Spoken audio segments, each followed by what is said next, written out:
Menara Eiffel ini ada juga tempat makan dan tempat santai. Nah, seperti yang terlihat di belakang saya ini, di sini kiri kanan adalah tempat santai dan bisa memesan makanan.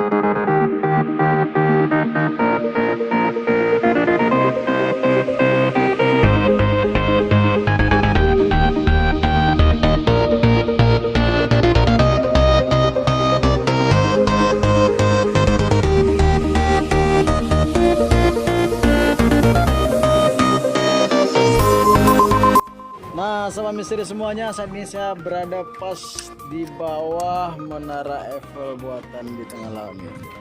Cuaca hari ini panas sekali, namun para pengunjung masih ramai. Kebetulan ini pas jam siang, makanya panas sekali.